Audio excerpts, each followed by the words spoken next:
ng deklarasyon ng pagpapala. Handa na po ba kayo mga kapatid? Alright, so let's declare in 3, 2, 1, go! In Jesus, I am super blessed. I am Macarius. Say it every day. Hallelujah. So let's begin. Our lesson is entitled Killing the Giants, part number 7, a challenge to take down every giant and be unstoppable. And if you are new to our YouTube channel, we invite you to please like, share, and subscribe para po lahat naman po tayo ay makapakinig ng salita ng Diyos at maging ang inyong mga mahal sa buhay. Ayan. So, paki-share nyo po yun sa kanila. So, let's begin.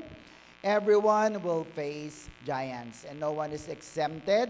Kaya sa laban po na ito, pag hinarap natin ang pinaka-mabigat na laban natin, isama natin ang Panginoon. Amen? Why? Next, sabi dyan, because when God acts, giants fall. Again, when God acts, giants fall. So last time, we met the first and second giant. At sino yung first giant?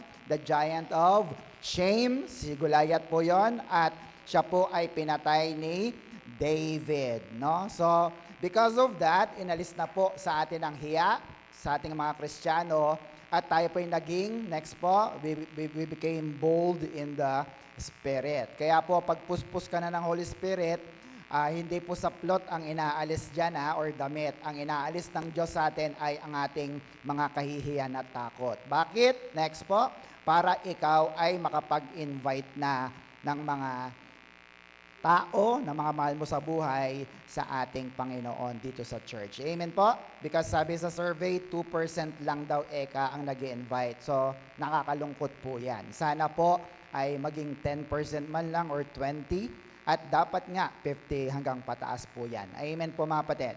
Alright, so let's move on. And next, sabi dyan, sa second giant naman, I see giant of discouragement. Ang pangalan niya ay Eshbi Benub. Yan. And who is Eshbi Benub? Yan. Last time diniscuss natin, he is, it means his dwelling is in Nub or mountain dweller.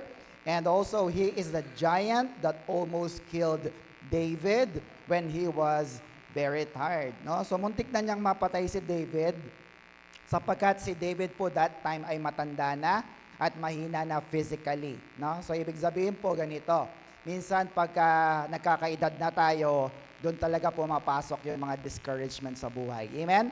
Pero wag tayong magpapatalo sapagkat meron pong ipapadalang Diyos para tayo ay tulungan niya. Amen na kapatid?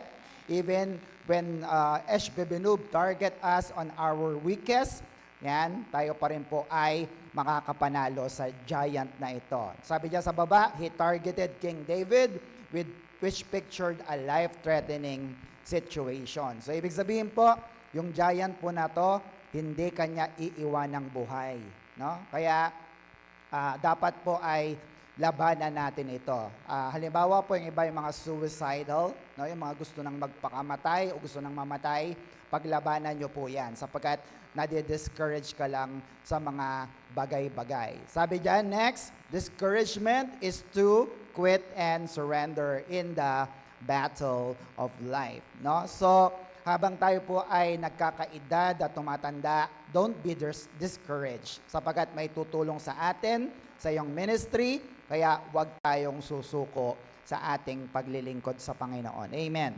Amen. So, next question, what makes you discouraged? Nadi-discourage pa po ba tayo? Yan. Kung nadi-discourage tayo, always remember this. Next, no man is immune to discouragement. Yes, it is fine because even yung mga big men or mga spiritual na mga tao sa Bible, kagaya po ni Elijah, ni Jonah, Paul, all of them suffers discouragement. Kaya, kung nakakaranas tayo na discouragement, ang tingnan na lang natin, merong Abishai na ibibigay sa atin. Amen po mga kapatid?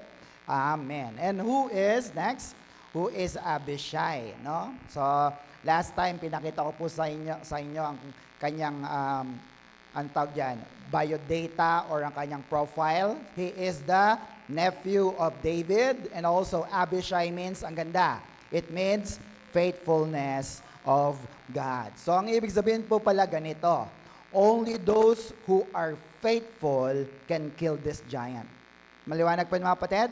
Kung ikaw ay tapat sa iyong paglilingkod, sa ministry na yung ginagagalawan, kapag binigyan ka ng isang task ay ginagawa mo kahit walang nakatingin, brothers and sisters, hindi ka madi-discourage. Amen mga kapatid?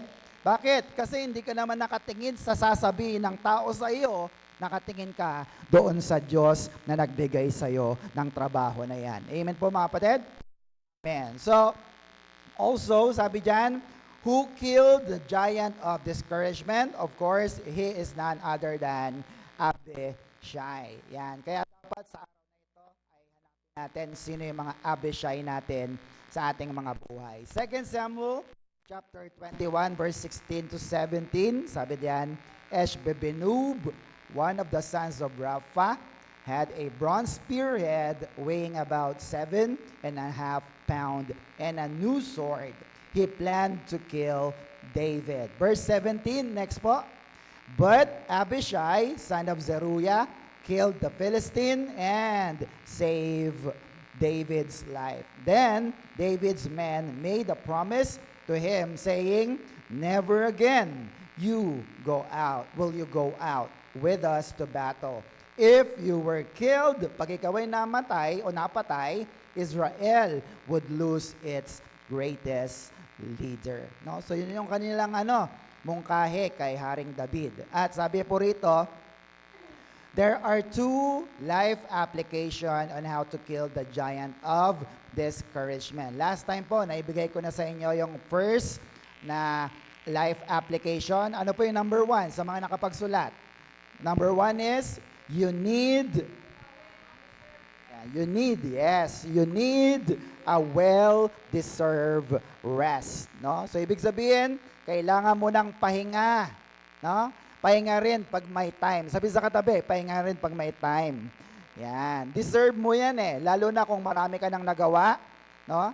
Pero syempre, sinasabi nga natin dito, yung mga marami nang nagawa. Amen po, mga kapatid?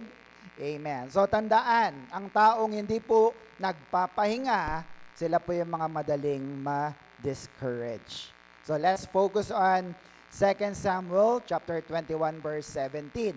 But Abishai, son of Zeruiah, killed the Philistine and saved David's life. Then David's men made a promise to him, saying, never again will you go out with us to battle. If you were killed, Israel would lose its greatest leader. No? Sabi nila kay Haring David, pwede ba? Sa susunod na laban, huwag ka na pong sumama. Bakit? Pag napatay ka, mawawalan kami ng magaling na.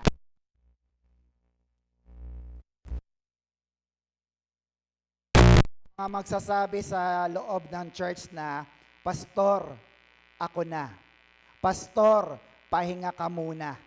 Pastor, kami na ang bahala. Meron ba dito nun mga kapatid?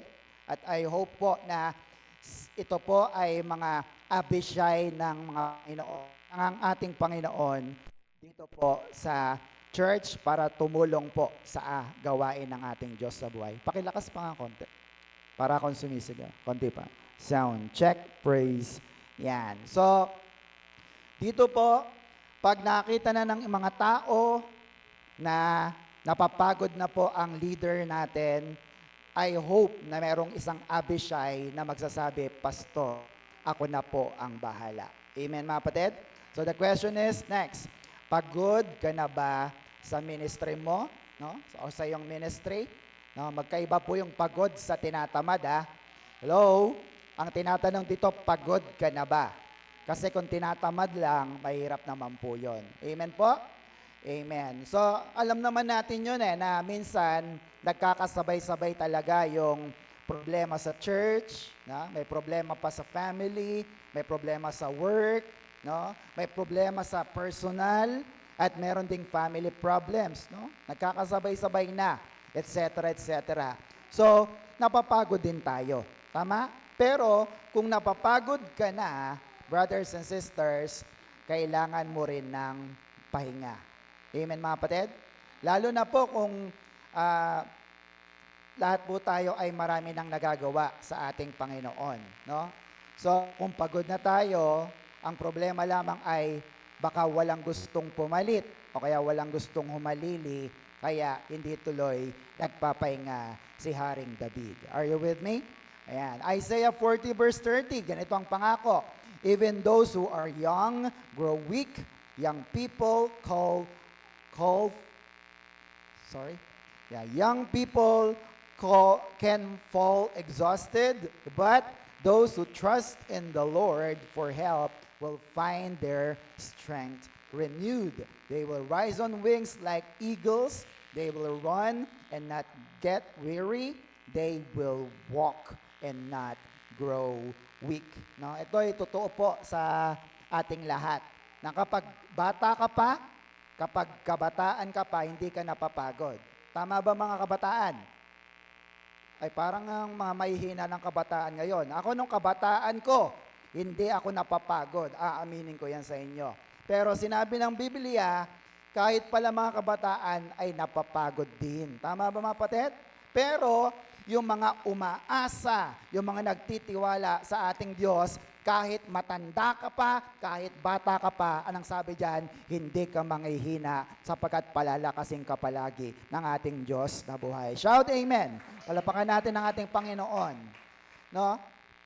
So, naging training na po natin yan. Na kapag po tayo po ay nung kabataan pa lamang ay naging masipag na tayo. Kaya dapat po, kung tayo man ay nagkakaedad na at nababawasan na ang ating activity, sisters, okay lang po yan. Ang malaga ay umasa tayo sa Panginoon na tayo palalakasin ng ating Diyos na buhay. Amen po.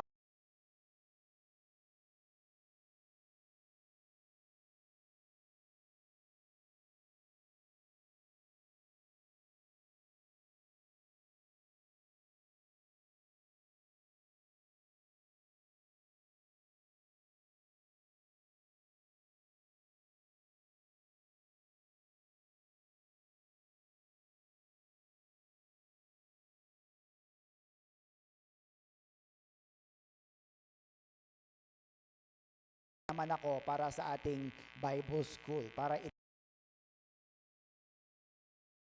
mapatuloy pa rin ang ating paglilingkod kasi those who trust in the Lord for help will renew their strength. Amen mga kapatid?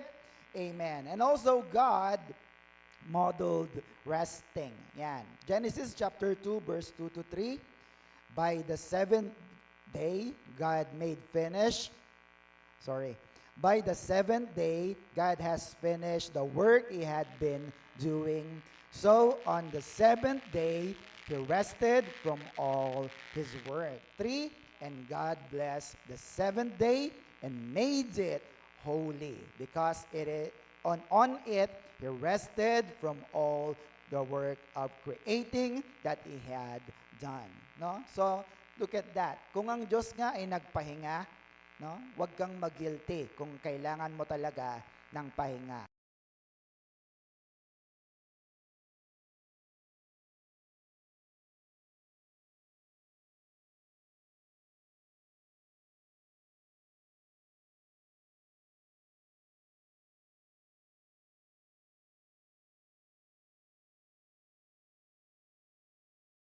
Remember that God wants us to have a proper rest. No? Pag sinabing proper rest sa Tagalog ay tamang pahinga. And God made an institution about resting. No?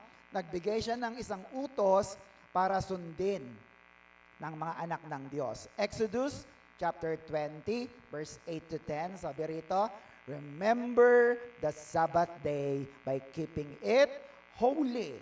6 days you shall labor and do all your work, but the seventh day is a Sabbath to the Lord your God. On Sabbath, you shall not do any work. No? Ano sabi? Sa Sabbath daw, wala ba bro? Exodus 28. And so on it you shall not do any work, neither you nor your son or daughter, nor your manservant or maid servant, no, nor your animals, nor the alien or the foreigners, mga bisita, within your gates. No? Tingnan niyo po yan. Ano ang utos? Sa araw ng pamamahinga, no, ang sabi, ikaw ay hindi magtatrabaho kahit ang mga anak mo, babae at lalaki, kahit mga alila mo, katulong mo, babae at lalaki rin, even your animals, mga alaga mong hayop, even aliens, mga bisita or foreigner na nasa iyong bahay. Are you with me, kapatid? Na minsan nagiging baliktad eh. Kapag may bisita ka, sasabihin mo, magchat-chat na lang, Pastor, hindi ako makakarating. Bakit? May bisita ako. Baliktad. Dapat sila ang dalin mo sa church kasi ikaw ay tunay na sumusunod sa tunay at buhay na Diyos. Amen, kapatid? Amen po ba? At sinabi nga ng unang utos ng Diyos na unahin mo siya sa lahat ng bagay, hindi ang mga bisita. Are you with me, mga kapatid? Is that clear? Alright. So sabihin nga natin, Sabbath. Yan. Ang Hebrew word ng salitang Sabbath ay Shabbat, from the root word Shabbat din, isang bilang. It means to put away, put down, ibaba, no? Make to rest, no? Magpahinga. Ano pa? Intermission, 'di ba? Sa isang program. Pag sinabing, "Oh, may intermission." Anong ibig sabihin nun? Hihinto muna ang programa at mayroong ibang gagawin. Maliwanag po, mga kapatid? What else? Intermission is synonymous to pause, break, interruption, discontinuity, or time out. Pastor, bakit pag naglalagay ka ng mga meaning ang dami-dami? Kasi yung ibang mga tao, ang naiintindihan nila, time out. Yung iba naman, discontinuity. Yung iba, pause. You get that, mga kapatid? Kaya ibinibigay ko lahat ng malapit na meaning para maintindihan natin na kapag araw ng Sabat, araw ng pamamahinga, araw ng linggo, lahat tayo dapat ay namamahinga at sumasamba sa Diyos. Amen, mga kapatid? Amen. Ano pa? Sabi niya sa baba, literally, it means to rest from regular work and worship God. No? Isa pa nga po, to rest from regular work and worship God. No? Anong ibig sabihin po nito? Tigil trabaho muna para sumamba sa Diyos. Maliwanag po, mga kapatid? Amen. Bakit? Kasi yung araw ng Sabat ay banal na araw para sa Diyos. Sabi nga natin, para sa Diyos. Hindi yan para sa iyo. Kaya ang linggo, ang Sabat, is definitely hindi tulog day. Linggo, tulog ako. Hindi rin po yan pasyal day. Hindi rin yan laba day. It is the Lord's day. Amen, mga kapatid? Amen po ba? A day to stop from everything that you're doing and focus on worshiping God. Yun ang tunay na pamamahinga natin. Amen, mga kapatid? Kaya hindi ibig sabihin, Sabat, rest day, matutulog ka na at magpapahinga. Linggo, tumayo tayo, magbihis tayo at pumunta sa church para sumamba at tayo'y bigyan ng kapahingaan ng ating Panginoon. Shout Amen! Palapakan natin ating Diyos na buhay. Ipinaliwanag din po kanina sa verse 10, pakibalik nga bro. On it, Sabbath, you shall not do any work. Hindi ka magtatrabaho, neither you, nor your son or daughter, nor your manservant or maidservant, mga tauhan mo, not your animals, nor the alien or the foreigners within your gates. Is that clear, mga kapatid? And if you are a Bible believer, I suggest that you do the same and God will bless you and your work and job and businesses. Can you hear amen? Amen. Exodus 20 verse 11, sabi diyan, For in 6 days the Lord made the heaven and the earth, the sea, and all that is in them. But He rested, kailan? On the 7th day. Therefore, the Lord blessed the Sabbath day and made it holy. No, Exodus 20 na po yan. Naging utos na siya. Pangilang utos po yan? Pangilan nga po ba?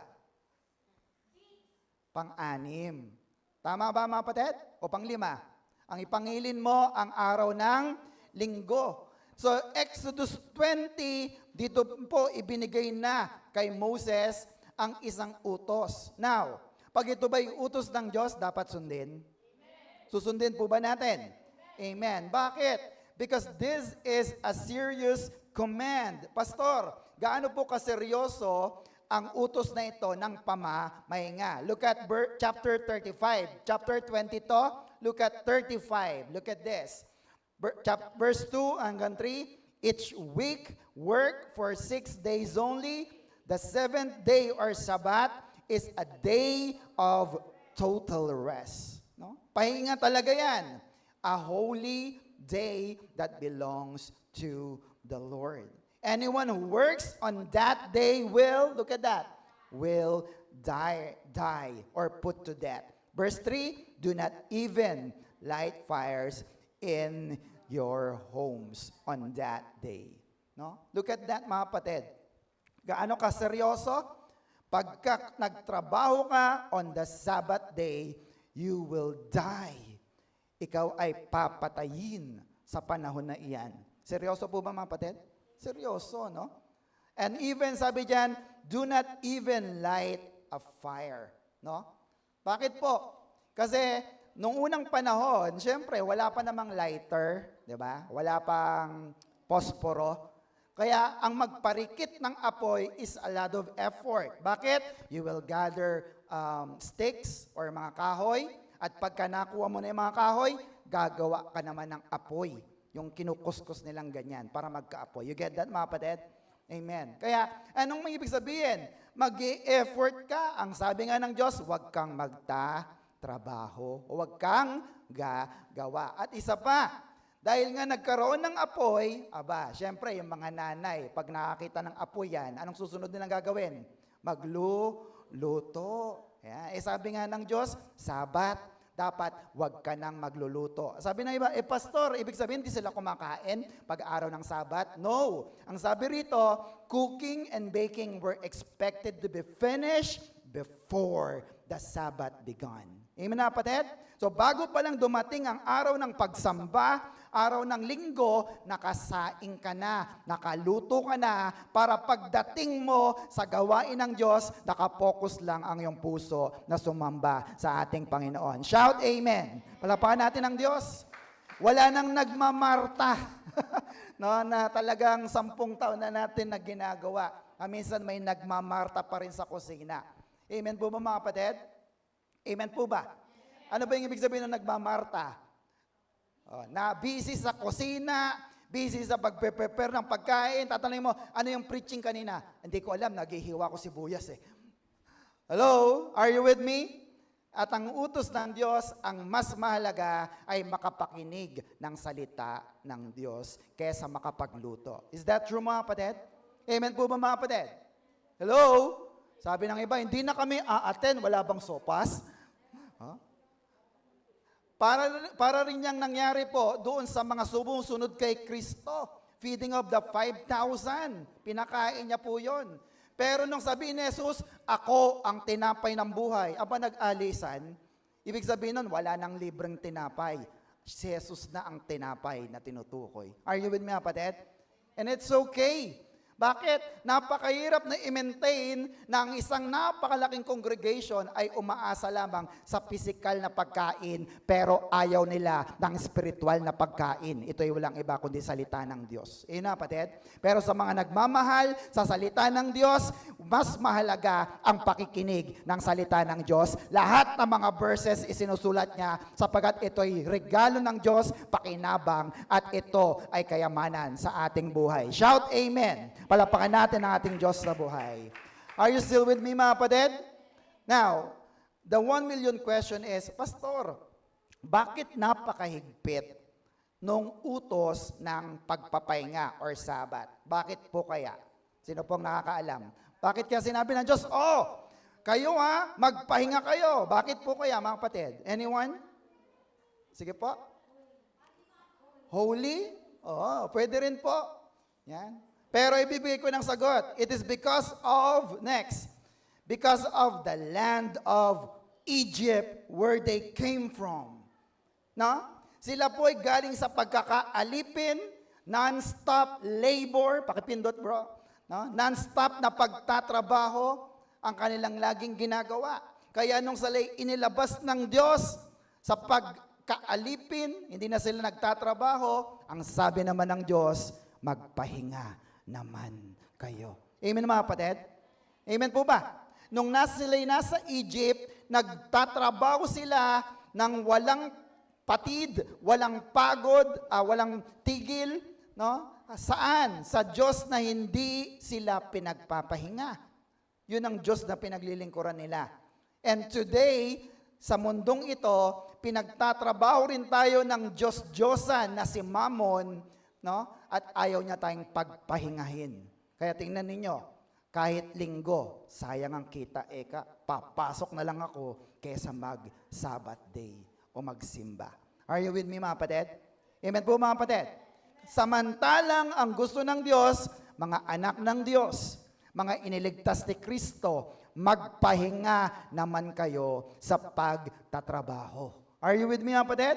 Look at the dialogue of Moses and Pharaoh. Sabi ni Moses, Exodus 5 verse 1, at this presentation to Israel's leader, Moses and Aaron went to see Pharaoh. Umarap sila sa Parao. They told him, this is what the Lord, the God of Israel says, let my people go. Palayain mo ang mga tao ko, ang bayan ng Diyos, for they must go out into the wilderness to what?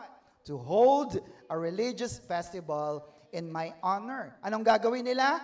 Religious festival. Ito yung magsasamba sila. Kanino? Sa pangalan ng Panginoon. Anong sagot ni Parao? Verse 9. Load them down with more work. Aba, nagalit. Sabi ni Moses, palayain mo na ang mga Israelita. Sabi ni Parao, hindi. Dagdagan mo pa ang trabaho nila. Load them down with more work. Make them sweat, no? Ayaw mo silang pagpawisan. That will teach them to listen to these liars, no? Verse 17, yan, sa baba. But Pharaoh replied, you're just lazy. You obviously don't have enough to do. If you did, you wouldn't be saying, let us go so we can offer sacrifices to the Lord. Sabi ni Parao, kapag ka hindi na kayo busy sa pagtatrabaho sa akin, baka maisipan nyo mag-church. Kaya ang sabi ng Parao, hindi, dagdagan pa ang trabaho hanggang hindi sila makaisip na sumamba sa Diyos. You with me mga kapatid? Verse 18, now, get back to work. No straw will be given to you, but you must still deliver the regular quota of bricks. No? Ang kanilang pagtatrabaho sa Ehipto is forced, it is unpaid, and they are under a harsh taskmaster or mga supervisors. No? Kaya in verse 19 to 23, wala dyan, sinisi nila si Moses. Moses, nung pumunta ka rito, mas nadagdagan ang trabaho namin. At siyempre, si Moses naman, nagsumbong din sa Diyos. Diyos, bakit mo sila pinapahirapan? Akala ko ba'y palalayain mo ang iyong bayan? Are you with me, kapatid? Now, nakalaya na bang mga Israel sa Ehipto? Hello, nakalaya na po ba sila?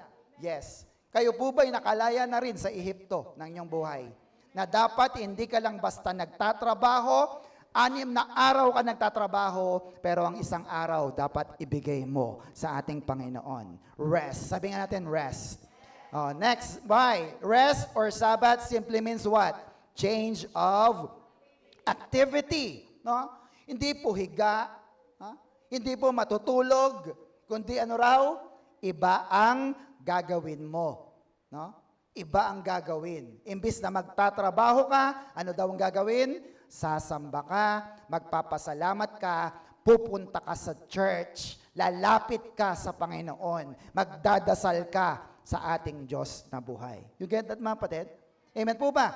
Yun pala yung sinasabi ng Diyos na pahinga. Sapagkat marami mga taong nag-iisip, pahinga daw. So, ibig sabihin, magstay sa bahay at matulog. Mali. Anong ibig sabihin ng rest? It means change of activity. No?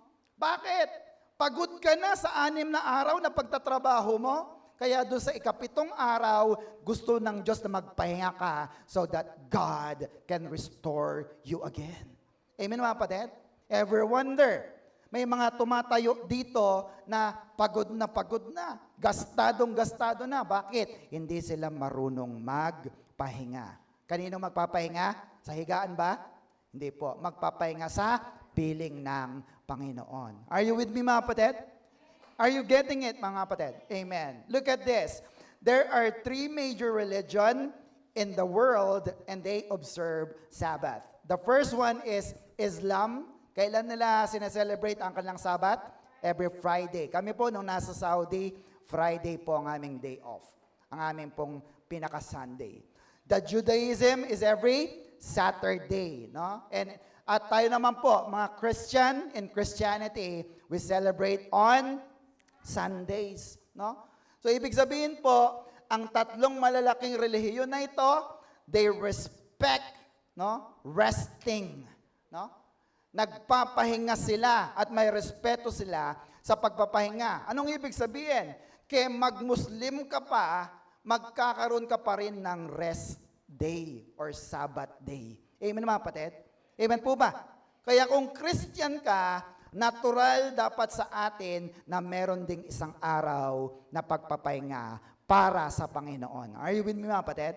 Amen po ba? Now, sabi ng iba, Pastor, bakit linggo? Pwede bang Sabado na lang? O kaya Friday, na? Brothers and sisters, mahirapan tayo. Sapagkat ang sistema ng mundo at sa Pilipinas, linggo ang ating pagsisimba. Are you with me? So kung tayo ilalabas pa dun sa sistema na yon, lalo tayong mahihirapan sa mga kumpanya natin, sa school natin. Amen mga kapatid? Look at us now. Yung iba ngay may trabaho pa, kaya hindi sila nakakapunta rito. Are you with me mga kapatid? Wednesday pa po kasi. Are you with me? Amen? Pero sana, pagdating ng linggo, ito'y araw ng pamamahinga mo at ito ay inahandog mo para sa ating Diyos na buhay. Shout amen. Palapakan natin ang Diyos na buhay. Are you still with me? Now, tandaan nyo po ito. Ang hindi marunong mag-rest, ganito ang mangyayari sa kanya. Rest in peace na siya.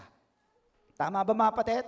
O, kung ayaw mo magpahinga dito sa mundong ito, baka magpahinga ka na sa kabilang buhay. Are you with me mga kapatid? Amen. Kaya sabihin sa katabi, magpahinga rin tayo. Amen? Going back to Elijah, God made the solution sa kanyang problema. Ano yung problema ni Elijah noong nakaraan? May gustong pumatay sa kanya, si Jezebel, Queen Jezebel, at siya na lang daw ang natitira. Oh, let's go back. 1 Kings 19:3-6, Elijah was afraid and fled for his life. He went to Beersheba, a town in Judah, and he left his servant there. Then he went on alone into the desert, traveling all day. He sat down under a solitary broom tree and prayed that he might die. Anong kanyang prayer? Lord, gusto ko nang mamatay. Sabi niya, ayan, next, I have had enough, Lord. Sa Tagalog, sobra na, Lord. Ang bigat na. Hindi ko na kaya. I had have enough. He said, take my life, for I am no better than my ancestors. No? Patayin or kunin mo na lang ako, Lord. Kasi kung anong ginawa nila sa mga ninuno ko, na pinatay nila, yun din ang sasapitin niya. Are you with me, mga kapatid? Verse 5, then he lay down and sleep under the broom tree, but as he was sleeping, nung natutulog siya, sino dumating?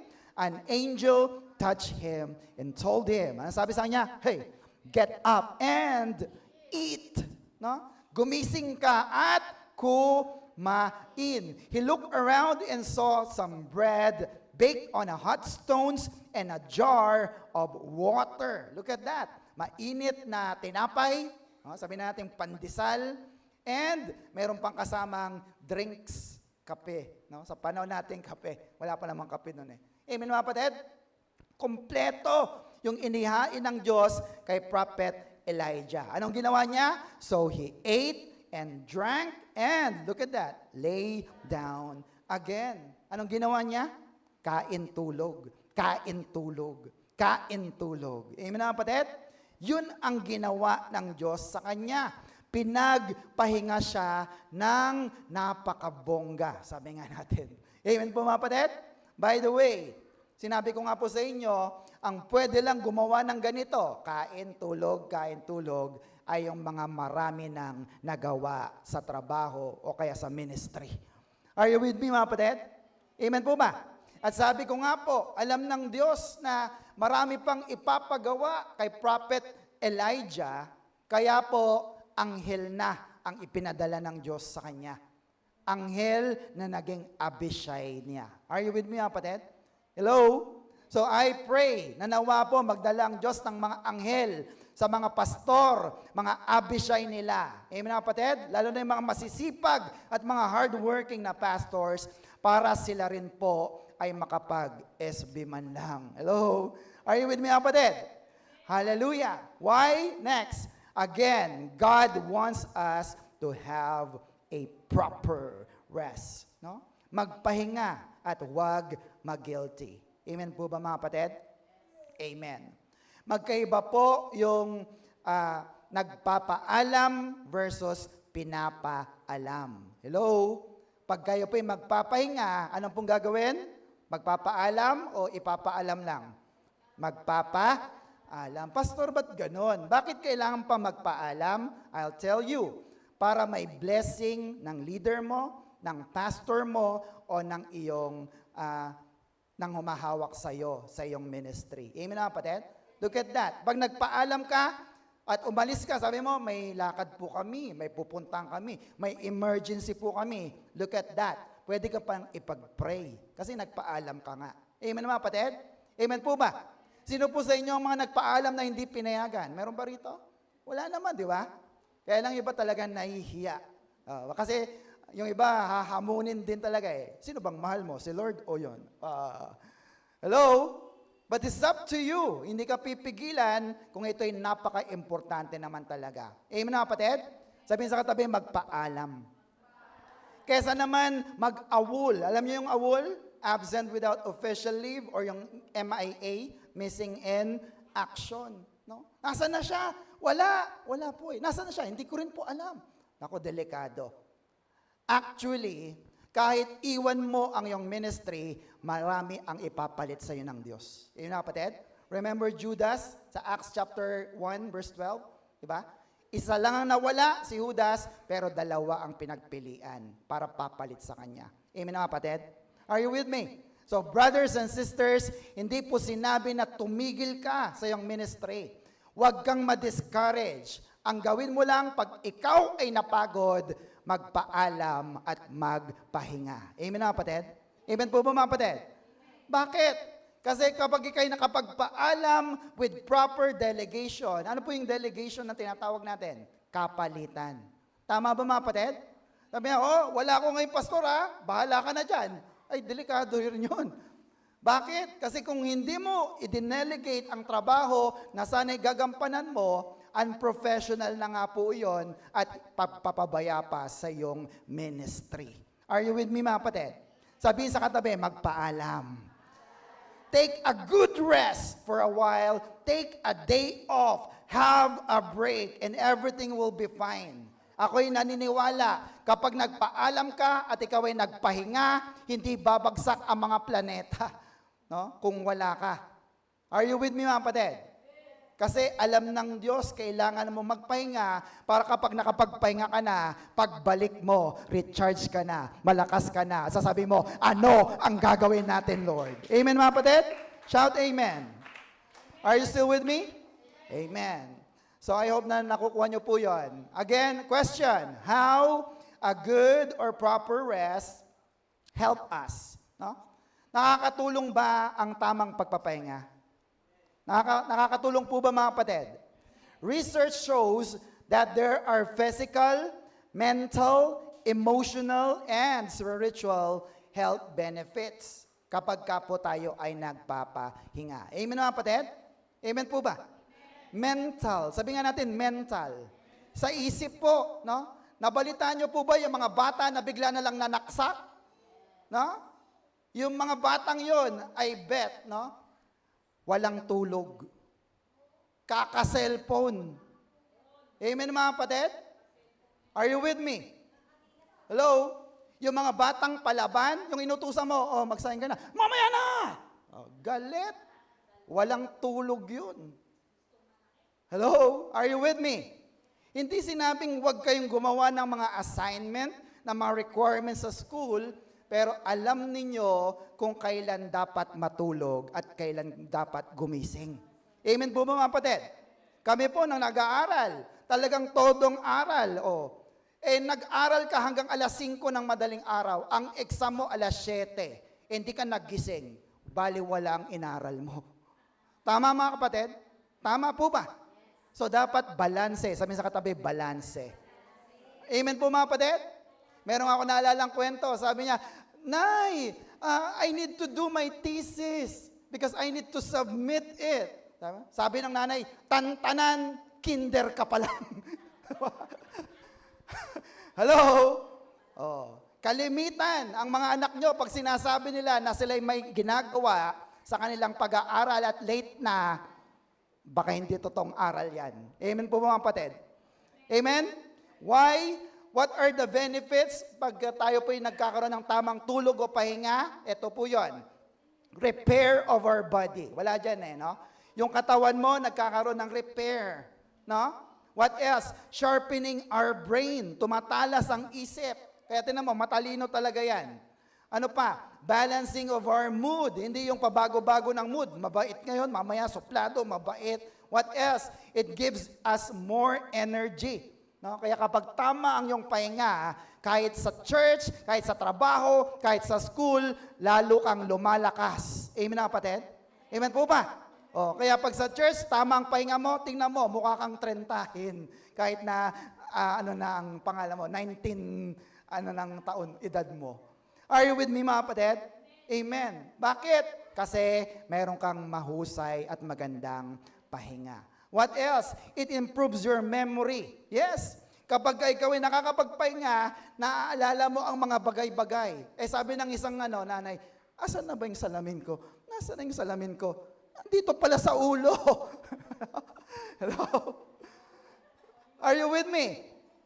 Hanap ng hanap, nandito lang pala. No, brothers and sisters, ang sinasabi lang natin, pag tama ang pahinga, maraming pakinabang. Ano yon? Physical, mental, emotional, at higit sa lahat, spiritual na benepisyo para makapaglingkod ka ng tama at maayos sa ating Panginoon. Shout Amen! Palapakan natin ang ating Diyos na buhay.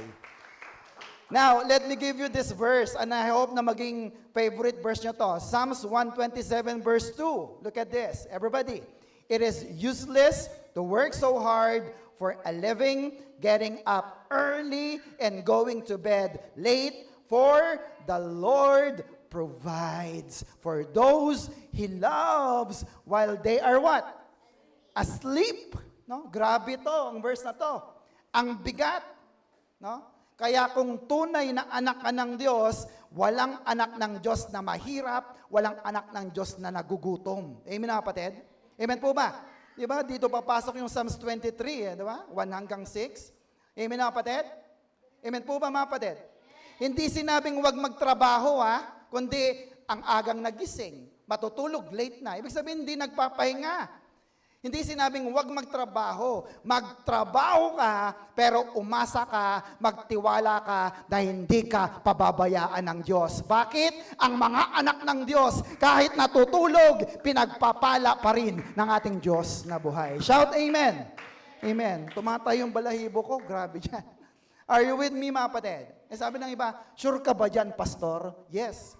Sapat sabi ng Biblia, walang isang ibon ang babagsak sa lupa na walang pahintulot ng Diyos. Brothers and sisters, si Kristo ay namatay hindi para sa mga ibon. Siya ay namatay para sa iyo. Higit ka pa sa mga ibon. Kaya kung ikaw ay nagugutom, hindi papayag ang Diyos na ikaw ay mamatay. Mauubos muna ang mga ibon sa himpapawid bago ka bumagsak sa lupa. At kung bumagsak man ang isang ibon, pulutin mo na. I-fried chicken mo para ikaw ay makakain ng chicken joy. Shout Amen! Palapakan natin ang ating Diyos na buhay. Are you still with me, mga kapatid? Amen. Hallelujah. Kaya, magtrabaho, pero magpahinga rin. Psalms 37 verse 25, look at this. Once I was young, and now I am old, sabi ni Haring David, yet I have never seen the godly forsaken. Maka-Diyos ka ba? Hindi ka pababayaan. You will not be forsaken, nor seen their children begging for bread. Amen na kapatid? Yung mga anak mo, hindi yan mamamalimos ng tinapay or pagkain. Bakit? Bibigyan ka pa ng sobra-sobrang pagkain. Amen po ba mga kapatid? Amen po ba? Ang totoo ganito, wala sanang tao na nagugutom kung yung mga sobra mong pagkain ibinibigay mo sa iba. Amen na kapatid? Totoo yun. Mas marami pa ang nasasayang, napapanis na pagkain kasi hindi mo na ibigay. Are you with me mga kapatid? Kaya yung mga sobra nyong pasta, mga sibuyas, dalhin nyo na sa church para maluto natin at maging pagkain ng mga anak ng Diyos. Can you amen? Walapakan natin ang Panginoon. Now, sabi ng iba, Pastor, may kilala ko, Pastor, hirap na hirap. Meron akong kilala na naglilingkod, gutom ang pamilya. Now, baka ganito lang po yon. Baka naman mapili siya sa pagkain. Amen po ba mga kapatid? Amen po ba?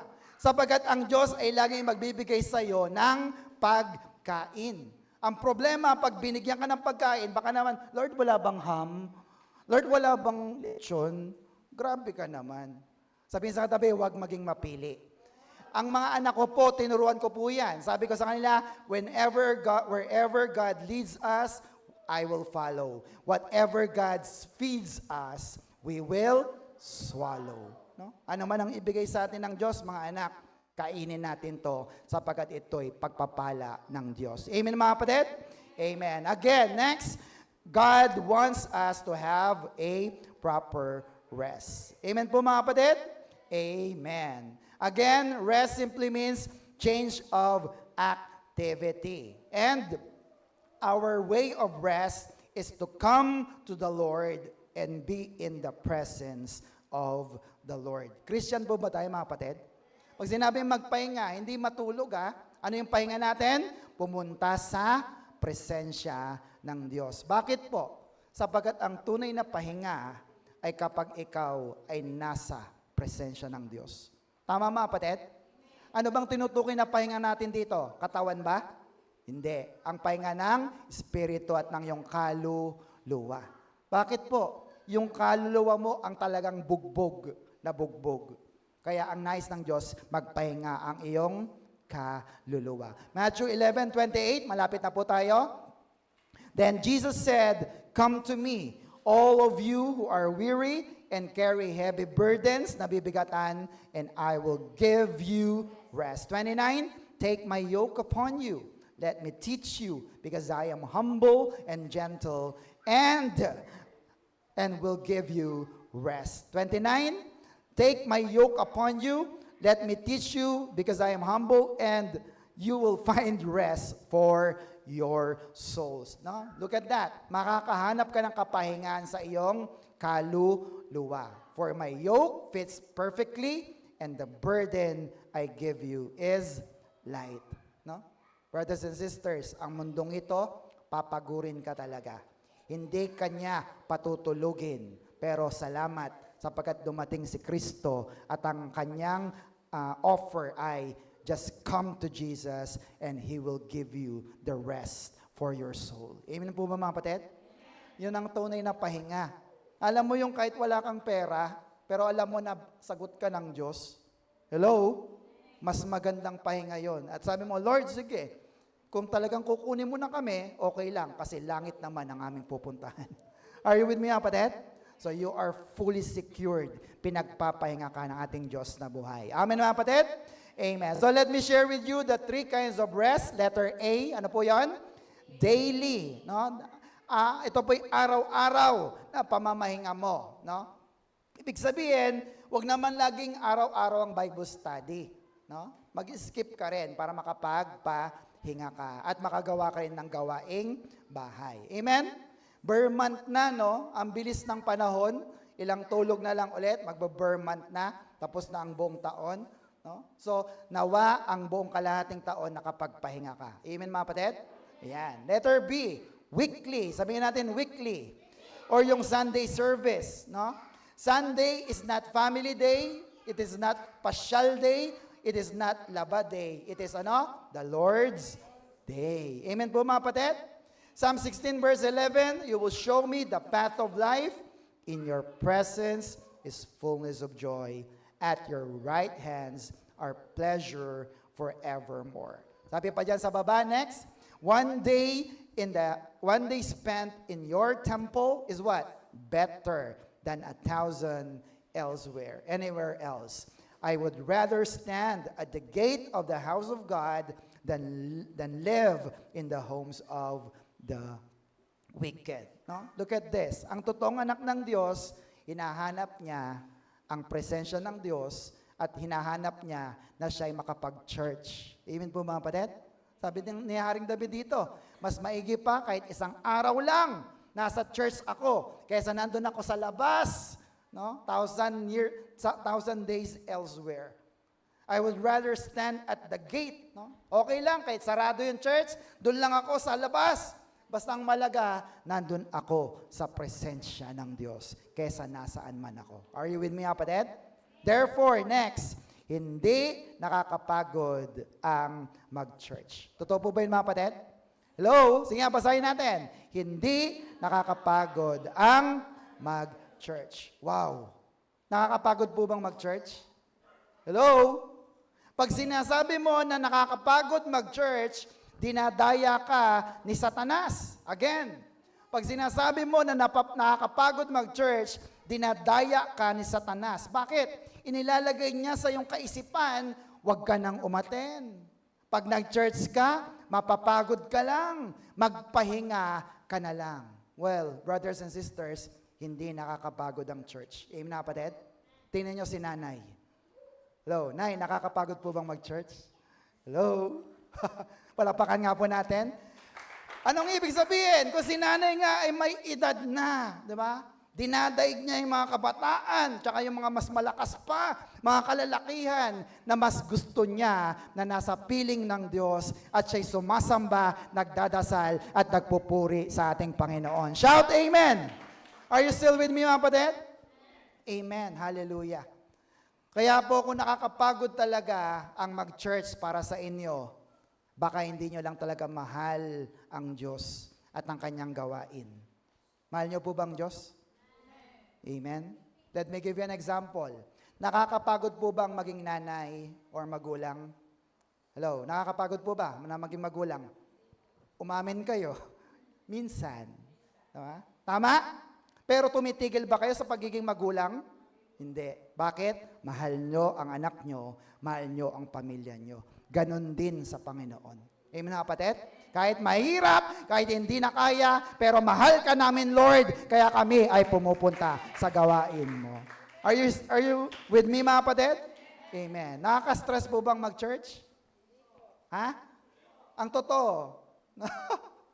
Kasi sabi ng verse kanina, di ba, pagpapahingayin ka ni Kristo, you will find rest for your soul, Matthew 11:28. Tama, mga kapatid? Kaya po, hindi natin masisisi na yung iba pong mga umaaten sa church, kapag ka nagsimula ng gawain, ay napapaidlip. Yan. Bakit?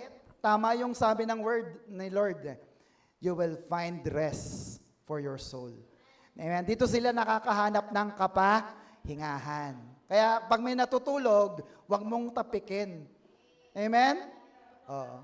Kaya lang, lagi ko sinasabi, ingat kayo. Baka pagdilat nyo, uwian na pala.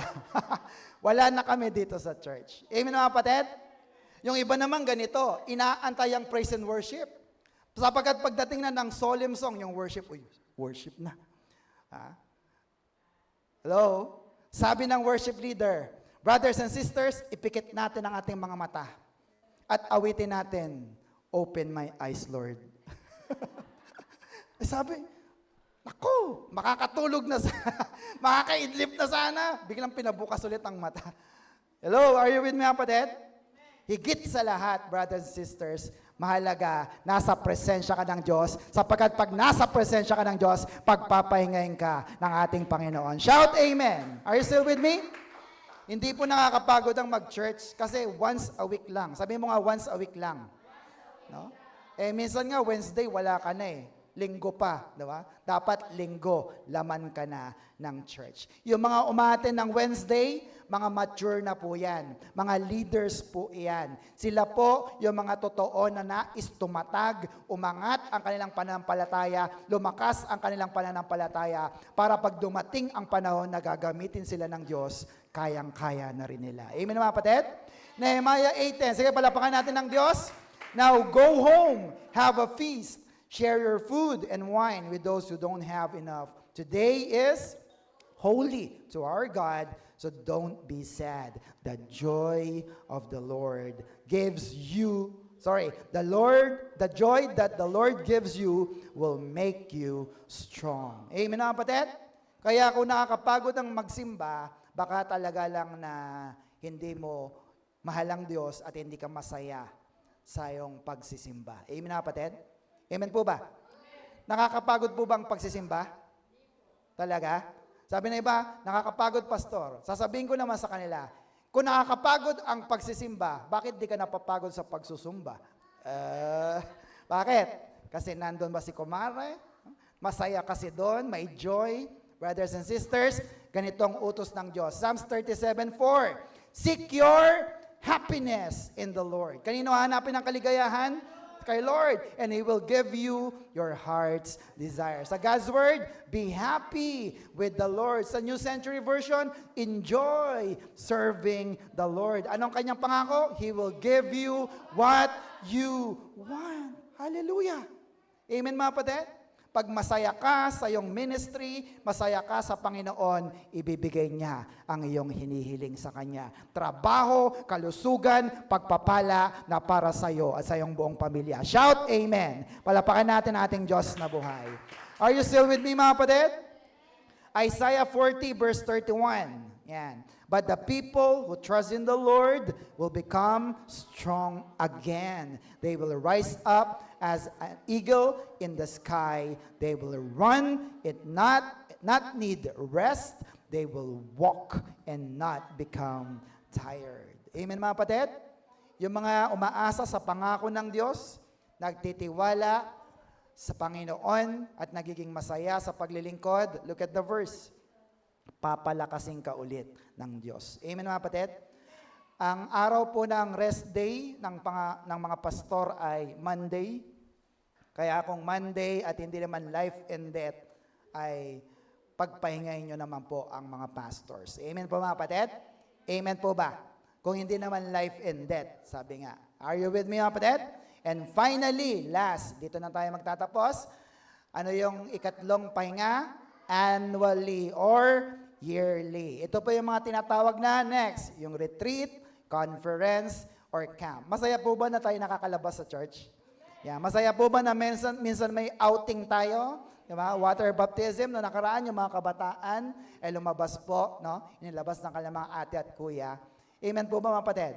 Yan. So buong taon, magkakasama na kayo ng mga katabi mo. Tingnan mo yung katabi mo. Hindi ka ba nagsasawa dyan? Hello? Buong taon mo nang kasama yan eh. Brothers and sisters, sumama ka naman sa iba. Umaten ka sa mga gawain sa labas ng church. Can I hear amen?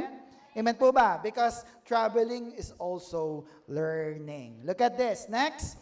People are much more productive when they get enough rest. Adequate sleep and regular breaks restores brain function, sharpens focus, and prevents burnout. No? Kaya kailangan din talaga ng pahinga kahit sa loob ng church. Lumabas tayo sapagkat maganda rin ang lumalabas. Amen mga kapatid? Bakit ba tayo lumalabas minsan? Para hindi tayo ma-stress. Tama ba mga kapatid? Sabihin nga natin, stress. At alam nyo po ba na ito'y inadapt ng isang chicken company? Next po. Na ang kanilang mga manok is raised in a stress-free environment. Tingnan nyo na lang sa mga supot nila. Amen po mga kapatid? Hello?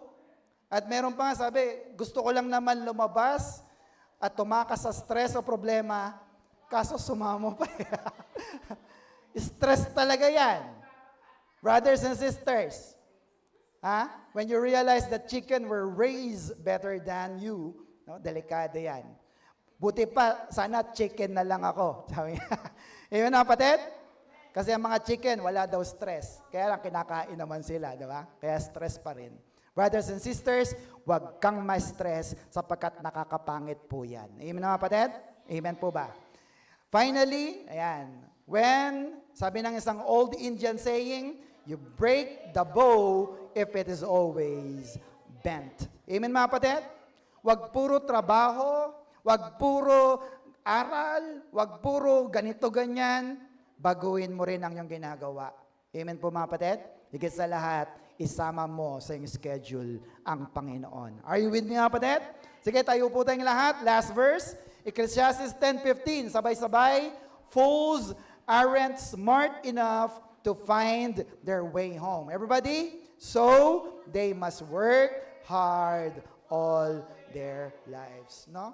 Pag sinabing they cannot find their way home, hindi na sila nagpapahinga, hindi na sila nagre-relax, they don't stop working. And that is not smart. No? Hindi smart yun.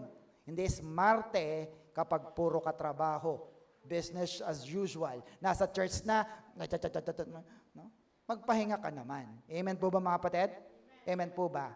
Change your activity. Make it a Sabbath, a rest day for the Lord. Sapagkat, pag ginawa mo yon, ikaw din ang makikinabang. Amen mga kapatid? Palapakan natin ang Diyos. So next time, next week, we will proceed with the number 2, how to kill the giant of discouragement. Ano po yon? You need a well-intentioned rest. No? So, kikilalanin natin yung mga Abishai sa iyong buhay na tumutulong sa iyong ministry. Amen po mga kapatid? So, what is our Macarius Challenge? Everybody, don't be discouraged and find rest in Christ's care. Isa pa nga po, don't be discouraged and find rest in Christ's care. Let us pray. Tayo po ay manalangin. Hallelujah. Panginoon, salamat po sapagkat pinagpahinga mo kami sa lugar na ito, Panginoon. Salamat sa magandang panahon na binigay mo sa amin. Salamat, Lord, for this wonderful time of Bible study. And Lord, nagpapasalamat din kami for a new learning that you have given us, Father. Salamat po sapagkat binuksan mo ang aming mga puso't isipan na para hindi kami ma-discourage, Lord, magpahinga rin kami, Panginoon. And Lord, dalangin namin that you will send us Abishais, yung mga taong tutulong sa amin in our ministry, na magsasabi, pahinga ka muna, ako nang bahala. Panginoon, dalangin namin ng bawat isa ay magkaroon ng pagtutulungan in your body upang patuloy po na ma-accomplish namin ang iyong nais sa aming mga buhay. And Lord, we promise that we will do our fullest potential. We will do our very, very best. Hindi kami magpapabaya sa aming mga tungkulin at gampanin, Panginoon. Pero Lord, pag dumating ang panahon na kami napapagod na, send us our Abishai, Father. Send us our encouragements, Father. Send us those faithful people na makikita nila na dapat magpatuloy ang gawain, kaya na dapat silang tumulong sa gawain mo, Panginoon. Thank you so much for preserving this time for us, Lord. Thank you for giving us a new learning at patuloy na pinapatalino mo po kami sa bawat sandali. Salamat, Panginoon, at maingat tayong binabalik ang lahat ng papuri, pasasalamat, pagsamba. In Jesus' name we pray. And everybody say, Amen. Palapakan po natin ng Diyos. What is our Macarius Challenge, everybody? Don't be discouraged and find rest in Christ. Care. To God be all the glory. Are you blessed? Super blessed. Kung kayo po na-bless, i-bless din po natin ang gawain ng Panginoon. To God be all the glory.